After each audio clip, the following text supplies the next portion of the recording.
Vendredi 19 février, les amis, salut à tous. J'espère que vous êtes en forme, où que vous soyez. Bienvenue, comme d'habitude, à la maison dans mon petit bureau pour ce point média. Regardez la une de la Provence de ce vendredi. La révolte. Vous le savez, crise de gouvernance à l'OM entre d'un côté Jacques-Henri Hérault, le président, de l'autre les groupes de supporters. Beaucoup de choses vont se passer aujourd'hui, on va faire le point. Plus, bonus, on saura peut-être aujourd'hui où jouera Edinson Cavani la saison prochaine. Je ne vous en dis pas plus, secret au terme de cette édition. En attendant, je vous emmène sur les pelouses de la Ligue Europa. Hier, Manchester United a tapé énorme coup face à la Real Sociedad. Le cauchemar à la une de la presse espagnole, 4-0 pour les hommes de Ole Gunnar Solskjaer avec un énorme Bruno Fernandes. Le jeu de mots ici avec brutal. Cela s'est joué à Turin sur la pelouse de la Juve.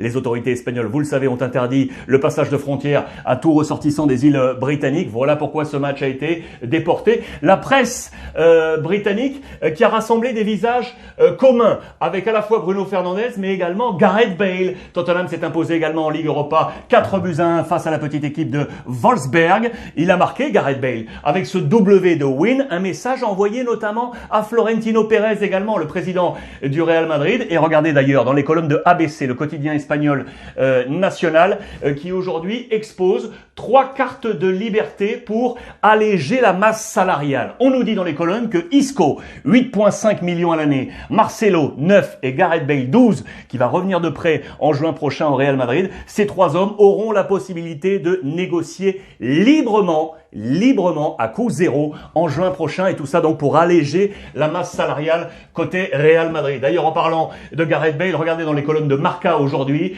son agent Barnett ici, Jonathan Barnett, qui est un malin, souvent très dur, et qui envoie ici une bombe aux supporters du Real. Vous devriez avoir honte d'avoir ainsi traité Gareth. C'est tout simplement pour dire qu'il n'a pas du tout apprécié le passage de son joueur du côté Real Madrid, là où il prend 12 millions d'euros par an, il faut le rappeler. Message également pour José Mourinho, affaire à suivre. Également ici, je vous montre ça parce que le Real est en grand danger. Ce week-end, on joue face à Valladolid. Zizou va devoir faire 109 joueurs blessés. Le dernier en date, il y a quelques heures, c'est Karim Benzema qui ne devrait pas être là ce week-end. 9 joueurs blessés pour le Real Madrid. Attention à 5 jours d'ailleurs du match de Ligue des Champions face à l'Atalanta Bergame. Toujours la presse anglaise, toujours avec Bruno Fernandes, toujours avec Gareth Bale, mais également 2 informations très fortes. Tout d'abord, ici, on continue à avoir des abus sur les réseaux sociaux avec des problèmes de racisme. Dernier joueur touché en date, c'est lui là, le jeune Eddie Nketiah, jeune joueur de Arsenal qui vient s'ajouter à cette longue liste avec notamment les 3 joueurs de Manchester United, Marcus Rashford, Axel Tuanzebe et Anthony Martial, nouvelle victime. Attention, réseaux sociaux, problème de racisme. Autre titre également lié au racisme, c'est ici, regardez, ça c'est très fort. C'est Wilfried Zaha, le joueur de nationalité ivoirienne, anglaise également, a décidé de ne plus faire ce fameux geste avant le coup d'envoi, de mettre le genou à terre et de brandir ce poing. Il estime tout simplement, Wilfried Zaha, que ce geste a perdu de son importance, de son écho. On a l'impression que les joueurs n'ont plus l'intention de dresser un message. Il le dit très simplement. Il a fait une petite vidéo postée sur les réseaux sociaux. Mes parents, mes grands-parents m'ont appris la fierté d'être noir. Pas forcément de mettre genou à terre. Il trouve d'ailleurs ce geste aujourd'hui un poil dégradant. Il faut rester debout. Il a décidé de ne plus faire ce geste et de ne plus porter également le fameux t-shirt avec le BLM, le Black Lives Matter. Là, le geste décisif de Wilfried Zaha. Affaire à suivre pour le geste du joueur de Crystal Palace. On continue, on est à 2 jours. Dimanche, le grand derby en Italie entre le Milan et l'Inter. Milan qui jouait hier en Ligue Europa face à l'Étoile Rouge de Belgrade, sans Ibrahimovic, préservé pour le match face à l'Inter. Quel gâchis, spreco. 2 buts partout pour l'AC Milan. Attention pour Pioli qui avait donc, je vous l'ai donc dit, préservé Zlatan Ibrahimovic, alors que dans le même temps, Conte prépare lui son plan avec Eriksen. Lui qui l'avait poussé un poil dehors, regardez le jeu de mots, c'est de là qu'est né l'Interiksen. Il est intégré, ça y est, à ce plan de bataille de Conte.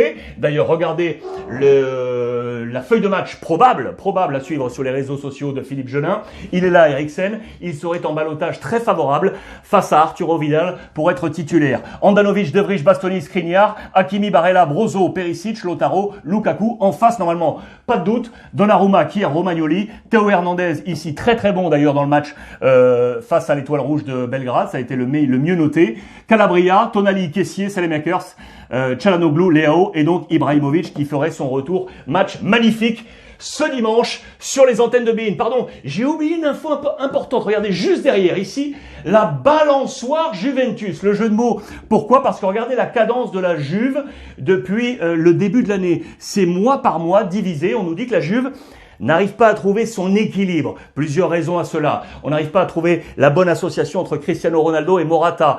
Arthur, maintenant blessé, indisponible, on ne sait pas jusqu'à quand, on ne sait pas s'il va se faire opérer, oui ou non. Chiellini, le défenseur central, qui s'est blessé face à Porto, indisponibilité de 15 jours, et du coup cette balançoire de la Juve qui ne trouve pas la bonne fréquence pour Pirlo. Match à suivre ce week-end, également sur les antennes de beIN. Je vous emmène maintenant avec l'actualité du Barça. Plusieurs choses, regardez, je vous avais déjà annoncé ça hier. Si on estime que la saison est morte pour le Barça, après notamment la défaite face au Paris Saint-Germain, il faut lancer les jeunes pour gagner du temps de jeu et lancer le nouveau projet Barça. C'est à la une du Mundo Deportivo.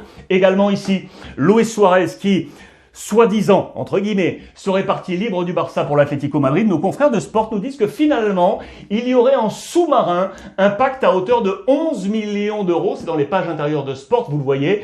On aurait négocié entre le Barça et l'Atlético un fixe à 5 millions plus des bonus et des options à hauteur de 6 millions, soit 11 millions d'euros au total, qui serait la somme versée par l'Atlético pour Luis Suarez. Et si les optimistes du Barça avaient raison, ceux qui pourraient croire que en 18 jours, le Barça pourrait renverser la tendance. Voici ce calendrier fixé. Je vous l'ai grossi, les amis, ce calendrier du Barça. 4 semaines pour faire la décision. En termes, il y a bien entendu le match retour face au Paris Saint-Germain en Ligue des Champions. Il y a le match de coupe face au FC Séville, perdu 2-0 à l'aller, ça va être compliqué également, mais on veut y croire. En jaune, la date des élections, nouveau président, vous le savez, le 7 mars prochain. 4 semaines, 18 jours pour essayer de renverser la tendance. En parlant des élections, je vous montre cette petite info également. Rivaldo, la star brésilienne qui s'est prononcée en faveur de Laporta, l'ancien président qui est candidat, Rivaldo, est du côté Laporta et il a lâché cette petite phrase. Le futur de Messi est au Paris Saint-Germain. C'est la phrase de Rivaldo, cette photo en 2017 avec Messi, Neymar et Luis Suarez. C'est la bombe lancée par Rivaldo. En parlant Paris, regardez la une de As que j'aime beaucoup. L'assaut au trône. Qui va s'asseoir maintenant sur ce trône? Le trône de Cristiano et de Messi. Les deux nouveaux sont là. Je vous en ai parlé hier de ce nouveau duel. Haaland ou Kylian Mbappé. J'adore cette une de As qui est vraiment magnifique. Je voulais annoncer donc la crise de gouvernance du côté de l'Olympique de Marseille. C'est la une de la Provence avec donc la révolte. Je vous lis: la rupture est consommée entre les supporters marseillais et Jacques-Henri Hérault, le président. Dans une tribune publiée donc ce vendredi dans la Provence, de nombreuses voix, artistes, des intellectuels, des personnalités de tous horizons se sont ont déclaré leur amour, ont clamé leur amour pour le club et ceux qui incarnent son âme. C'est une révolte très très forte. D'ailleurs, sachez que les supporters marseillais vont se rassembler, conférence de presse ce vendredi 15h30 au Palais du Pharo devant le Vieux-Port de Marseille. Et sachez également que ce vendredi matin, la ministre des Sports, Madame Roxana Maracineanu, sur les antennes de France Info, a annoncé qu'elle appellerait Jacques-Henri Hérault, le président de l'OM, pour faire le point sur la situation marseillaise et notamment parler de l'implication éventuelle des supporters à la gouvernance de l'OM. Beaucoup de choses vont se passer du côté de l'Olympique de Marseille. Où jouera Edinson Cavani la saison prochaine, les amis? C'est la question bonus du jour. Eh bien, peut-être à Boca Juniors. En juin prochain, il pourrait quitter Manchester United pour rejoindre Boca Juniors. Regardez la presse argentine aujourd'hui. Tout sur le neuf. C'était la presse de ce jeudi. Il y a plusieurs choses, plusieurs intermédiaires dans tout ça. Leandro Paredes, l'Argentin, l'ancien coéquipier du Paris Saint-Germain. Ils s'adorent, ils passent des vacances ensemble, c'est sur les réseaux sociaux, tout ça. Eh bien, lorsqu'ils étaient ensemble à Paris, Paredes nous dit qu'ils ont échangé sur peut-être la possibilité de le voir rejoindre Boca. Lui, l'ancien de Boca. Le deuxième qui s'est prononcé, c'est lui, Marco Rojo, qui vient de quitter Manchester United pour rejoindre Boca Junior. Et regardez, il a posté ça sur les réseaux sociaux, sur Instagram, une photo avec Cavani sous le maillot de Manchester United. Lui aussi nous dit que la conversation s'est établie pour évoquer la possibilité de rejoindre Manchester United. Là où Riquelme, le grand patron, vous le savez, l'ancien joueur qui est aujourd'hui celui qui dirige Boca Junior et qui aimerait bien peut-être attirer Edinson Cavani comme attaquant. J'adore ce montage. Et si Cavani rejoignait Boca Junior? Magnifique, c'est la question du week-end. Les amis, merci une nouvelle fois de votre fidélité. Je vous embrasse. On échange via le hashtag Ruiz Club. Et n'oubliez pas, profitez des vôtres.